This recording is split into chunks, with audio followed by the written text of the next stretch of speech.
De nombreuses fois, j'ai entendu des frères antillais faire des réflexions très négatives à l'égard de l'Afrique et des Africains. Mon problème est que c'est le résultat d'une coalition internationale dans le cadre du conflit cosmique où les médias du monde entier se sont ligués contre ceux qui ne sont pas décolorés. Car en réalité, vous découvrirez à travers l'étude, malheureusement, le temps m'est compté, de sorte que je vais faire des raccourcis, mais je veux faire 3 déclarations qui vont vous pousser à réfléchir et peut-être à sonder les Écritures davantage. La première, c'est que la Bible a été écrite pour que les Africains sachent que Dieu est leur Dieu.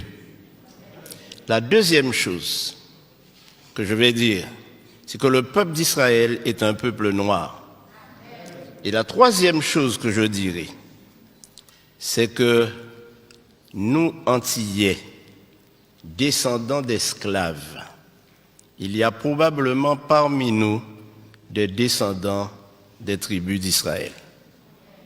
Alors plusieurs fois nous avons dit, mais c'était pour les Juifs. Nous ne sommes pas Juifs.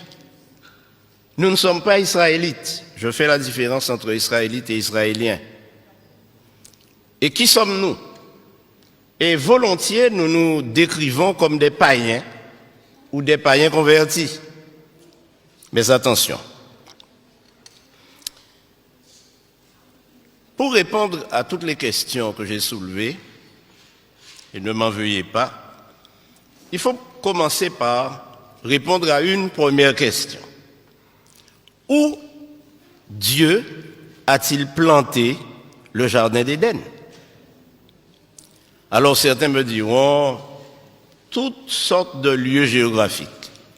Mais si nous lisons attentivement, et j'aimerais, frères, vous dire que lire la Bible n'est pas suffisant. Mais ce qui est important, c'est de sonder les Écritures, questionner notre foi et questionner nos pratiques. Mais j'aimerais vous inviter à lire en Genèse chapitre 2 pour découvrir que le jardin d'Éden était en Afrique centrale.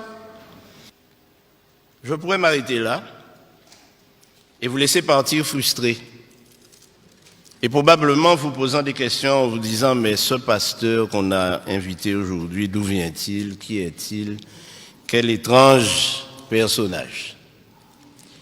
Mais vous savez, mes amis, je suis né dans l'église adventiste, mais je n'étais pas adventiste quand je suis né.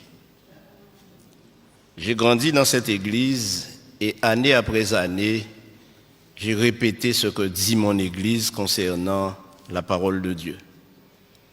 Mais le Seigneur m'a fait prendre conscience de la nécessité d'étudier la Bible sans préjugés. Et en tant que fils d'esclave, le premier préjugé que nous avons développé tous ou presque, c'est que tout ce qui est bon ne vient pas de chez nous, mais de l'extérieur, oubliant que tout ce que nous avons accumulé comme conception de notre religion vient du Code noir. Et le Code noir stipulait que les Africains ou les hommes de couleur noire n'ont pas d'âme, ne sont pas capables d'adorer et ils ne peuvent pas avoir un Dieu autre que le Dieu de leur colon, de leur maître.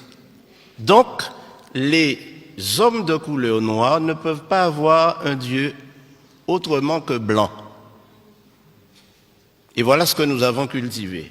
Et jusqu'à présent, nos enfants, nous leur montrons un Christ blanc, nous leur montrons des anges blancs, et quand nous parlons de Dieu, nous pensons même déjà, nous l'avons déjà coloré en blanc.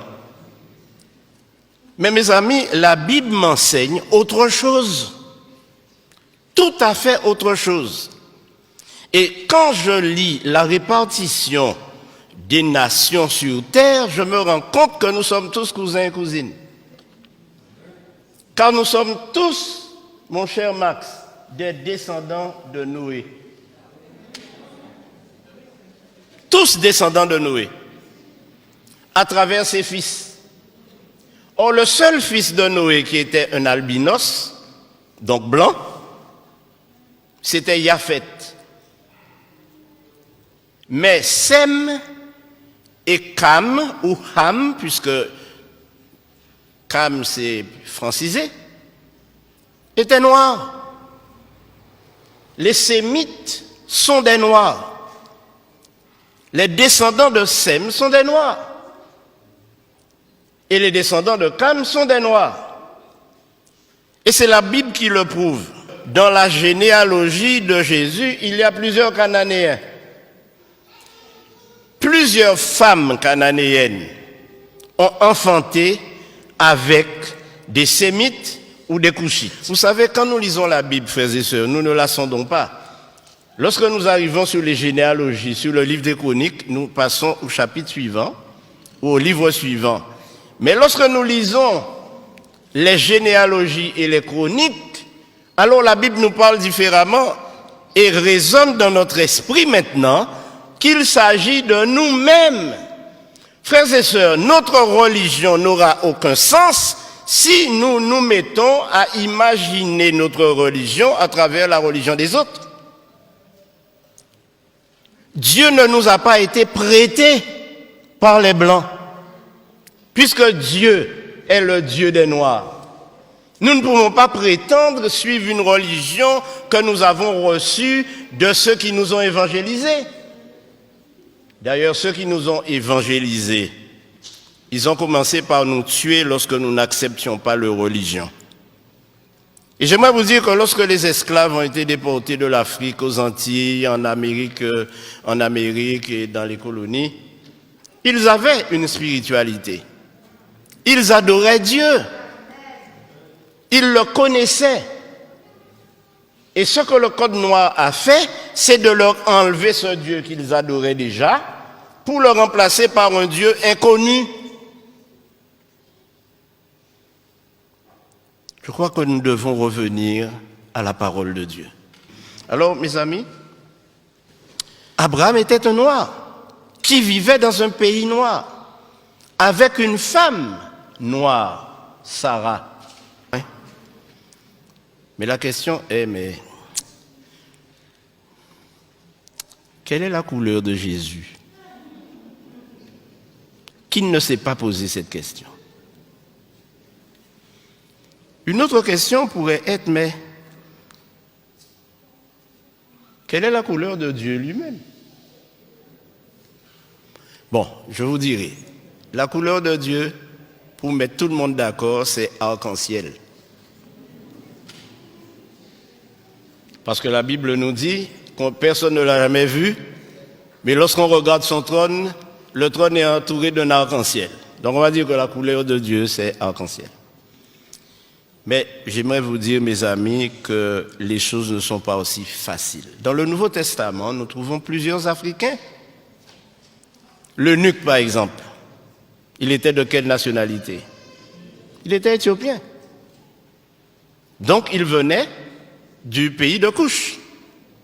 Maintenant, quel est le plus grand et plus célèbre Africain que nous connaissons?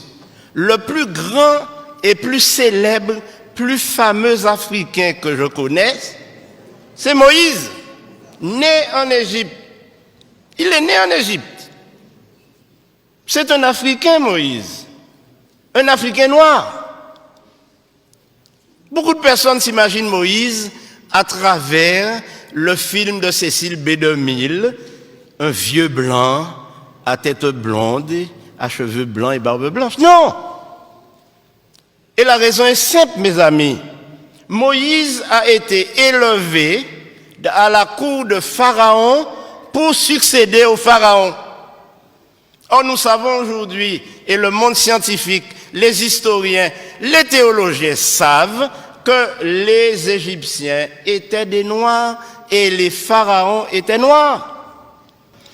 Alors, Moïse était le plus grand noir célèbre que l'on connaisse.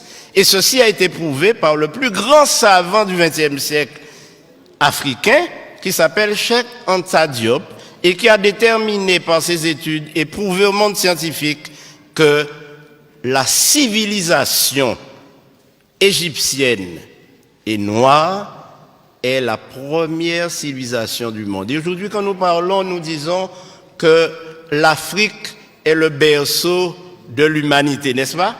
Et si le berceau de l'humanité est en Afrique, ça signifie que Dieu a créé Adam et Ève en Afrique. Et quand nous disons que l'Afrique est le berceau de l'humanité, nous oublions malheureusement que l'Afrique a été à l'origine de toutes les sciences, de toutes les connaissances, à l'origine de tout ce que nous avons dans cette civilisation occidentale européenne, mais qui a été détruit lors des conquêtes, et on a cassé les nez de toutes les statues égyptiennes pour qu'on ne voit pas le caractère négroïde. Ainsi donc, mes amis, ne nous laissons pas embarquer, mais puissions-nous cultiver une religion authentique. Mais mes amis, il y a 2 généalogies de Jésus dans la Bible. Une en Matthieu 1er et l'autre en Luc 3. Ces 2 généalogies, je vous invite à les lire, à les comparer, et vous vous rendrez compte qu'elles sont inversées, c'est-à-dire une commence par la fin et l'autre commence par le commencement.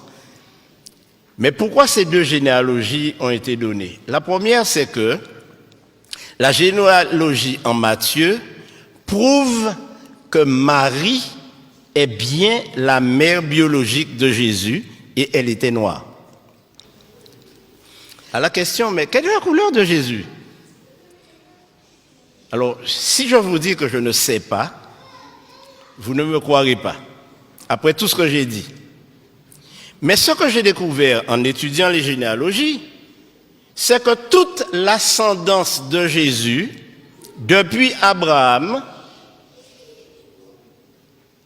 est de lignée noire, sémite et cushite. Alors évidemment, la conclusion est simple. Ne me faites pas dire que Jésus était noir, mais si vous me le faites dire, je le dirai. Alors, en Jean 8, 32, le Seigneur Jésus-Christ lui-même nous dit, connaissez ce texte? Vous connaîtrez la vérité et la vérité vous affranchira.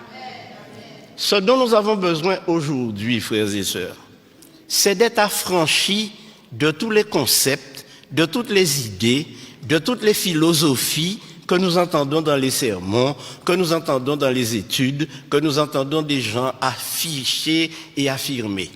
La Bible nous dit que le peuple noir n'est pas maudit, que le peuple noir fait l'objet de l'attention de Dieu, parce que Dieu s'est adressé à des noirs.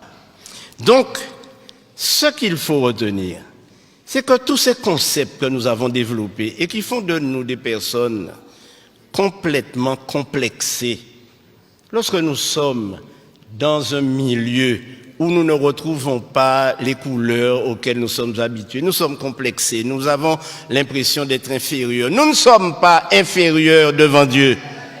Au contraire, nous sommes des enfants d'Israël. Il y a de cela 2 ans, j'étais au Ghana. J'étais à Kumasi, au Ghana. Et là, j'ai rencontré de nombreuses personnes qui m'ont dit « Nous sommes des descendants de Siméon ». Et ceci a éveillé mon attention. Mais savez-vous ce qui s'est passé? Lorsque les Romains sont entrés à Jérusalem et qu'ils ont commencé à persécuter les enfants d'Israël, qui étaient des Noirs, ils se sont enfuis en Afrique de l'Ouest. Et c'est pourquoi aujourd'hui, pratiquement toute l'Afrique de l'Ouest est peuplée de descendants d'Israélites. Cherchez et vous trouverez à Man, en Côte d'Ivoire, des descendants de la tribu de Dan. Et si vous allez jusqu'en Afrique du Sud, vous trouverez les Lemba qui eux aussi sont des Israélites, qui pratiquent tous les rites juifs sans avoir été évangélisés par aucune nation. Alors mes frères, Simon de Cyrène, c'était un noir. Mais je terminerai par ce qui va vous renverser sur votre siège. L'apôtre Paul était un noir. Et je vous donne la référence, lisez-la à la maison. Acte 21, versets 37 et 38. Quand l'apôtre Paul s'est présenté, on lui a posé la question, mais n'es-tu pas cet Égyptien qui soulève des foules? S'il était pris pour un Égyptien, Paul n'était rien d'autre qu'un nègre marron.